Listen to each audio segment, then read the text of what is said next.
Chicos, buenas tardes. El día de hoy vamos a explicar lo que son los ecosistemas acuáticos. Cuando hablamos de ecosistemas acuáticos, estamos hablando de toda la hidrosfera que posee el planeta, es decir, toda la cantidad de agua que posee nuestro ecosistema acuático como tal.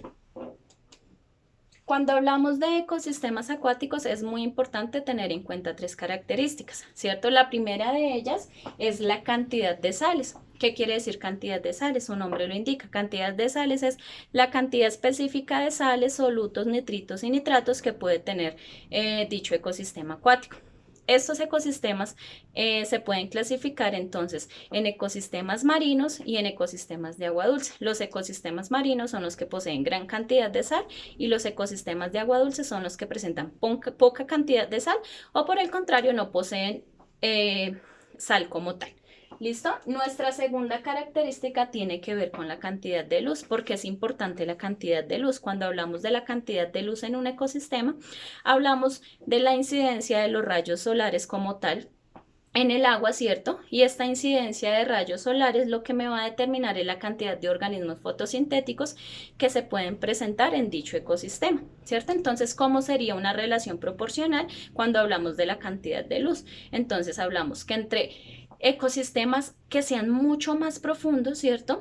La incidencia de rayos solares es mucho menos y por ende, si hay poca incidencia de rayos solares, la cantidad de organismos fotosintéticos también es mucho menor. Por el contrario, si hablamos de ecosistemas que son menos profundos, indica que puede incidir mucha más cantidad de rayos solares y al haber más rayos solares, pues hay mucha más cantidad de organismos fotosintéticos. Entonces aquí podemos diferenciar si existen organismos fotosintéticos en mayor cantidad u organismos fotosintéticos en menor cantidad de acuerdo a la cantidad de rayos que inciden en el ecosistema. Tercera característica es el movimiento de las aguas. Cuando hablamos del movimiento de las aguas podemos hablar de dos tipos de ecosistemas. Ecosistemas lénticos, que quiere decir que sus aguas no se mueven o sus movimientos son muy lentos, ¿cierto? Y ecosistemas lóticos quiere decir ecosistemas que tienen grandes cantidades de movimiento en sus aguas. Entonces, lénticos no se mueven, lóticos sí tienen movimientos. Estas son las tres características que me determinan los ecosistemas acuáticos. ¿Listo? Cantidad de sal, para determinar si es marino o de agua dulce, cantidad de luz para determinar si hay mayor número de organismos fotosintéticos o menor número de organismos fotosintéticos y movimiento de las aguas para identificar si son ecosistemas lénticos sin movimiento o ecosistemas lóticos con movimiento. A tener en cuenta estas tres características.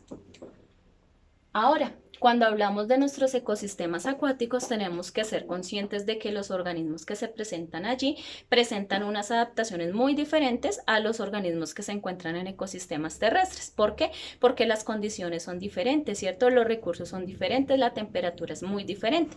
Cada ecosistema presenta unas circunstancias muy diferentes a las cuales los organismos deben adaptarse, ¿cierto? Los organismos, ¿por qué se adaptan? Por presiones ambientales, por necesidades, y los organismos mejor adaptados son los que tienen mayor supervivencia en cualquier ecosistema. Entonces, en este momento vamos a observar un paralelo de toda la morfología o adaptaciones que pueden presentar organismos de agua, de ecosistemas acuáticos y organismos de ecosistemas terrestres. Entonces, si empezamos a hablar de la respiración, ¿cierto? Podemos hablar de que los organismos terrestres tienen dos estructuras morfológicas muy importantes. La primera se denominan los pulmones. Los pulmones son una estructura que permiten a estos organismos poder realizar todo el intercambio gaseoso entre oxígeno y dióxido de carbono en un medio terrestre. Y la segunda tiene que ver con las tráqueas. Las tráqueas es una estructura también muy importante de organismos terrestres, pero que pueden tener una transición también en un hábitat acuático, que quiere decir que pueden vivir un tiempo en el agua y a su vez pueden vivir un tiempo en la tierra. Entonces las tráqueas sirven para cuando ellos ingresan al agua poder realizar su proceso de respiración, pero cuando se encuentran en la tierra también lo pueden hacer. Por el contrario, los organismos acuáticos poseen solo unas estructuras denominadas branquias, ¿cierto? Estas branquias lo que permiten es intercambiar el oxígeno y el dióxido, pero en un medio de agua. ¿Listo? Segundo, cuando hablamos entonces de estructuras de desplazamiento y de movimiento, podemos decir que nuestros organismos terrestres poseen estructuras denominadas alas o patas. con estas estructuras pueden realizar todo su proceso de movimiento o desplazamiento. En el agua, las adaptaciones morfológicas para el desplazamiento tienen que ver con aletas y con tentáculos. Antes de seguir, entonces podemos observar una imagen de organismos pertenecientes a nuestro ecosistema terrestre y organismos pertenecientes a nuestro ecosistema acuático.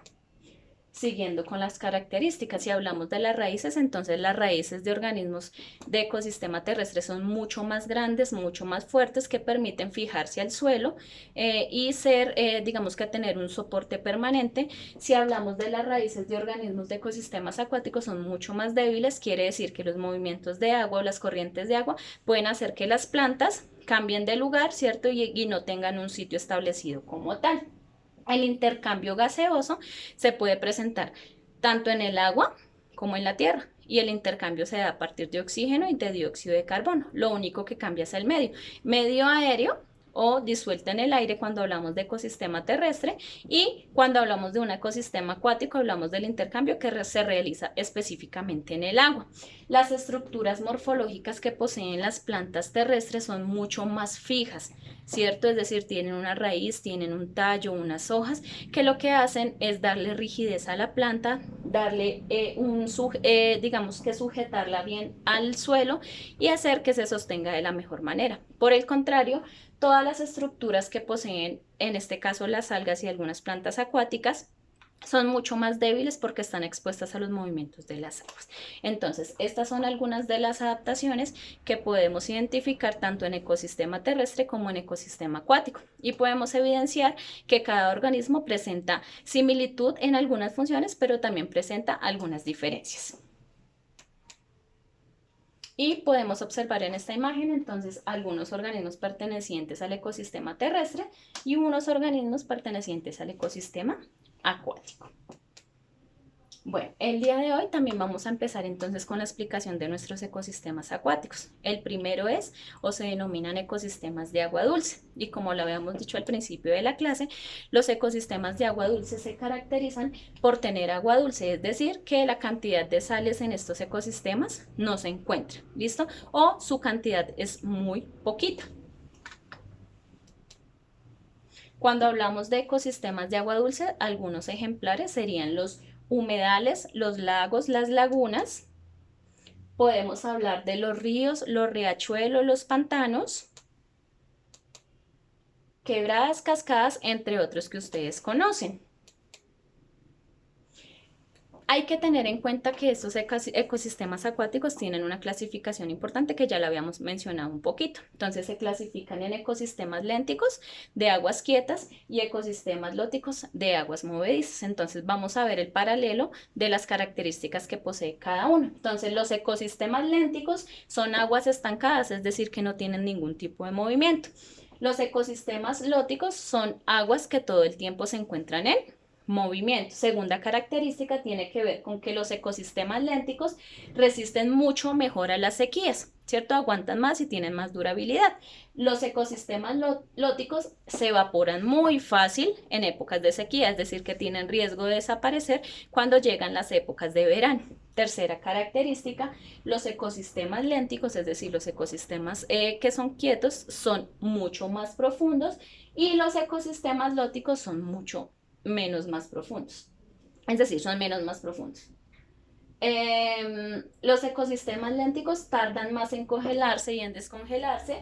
Los ecosistemas lóticos se congelan y se descongelan con mucha más facilidad.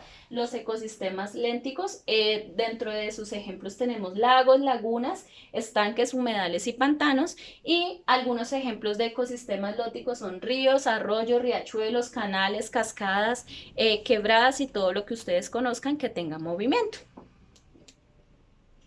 Cuando hablamos entonces de nuestros ecosistemas acuáticos, podemos clasificar las siguientes zonas. Entonces, ellos tienen una zona litoral, que es una zona superficial, y aparte tienen dos zonas importantes, una que se llama zona fótica, que es hasta donde alcanza a incidir la luz, y una zona que se llama zona afótica, que es donde no incide finalmente la luz.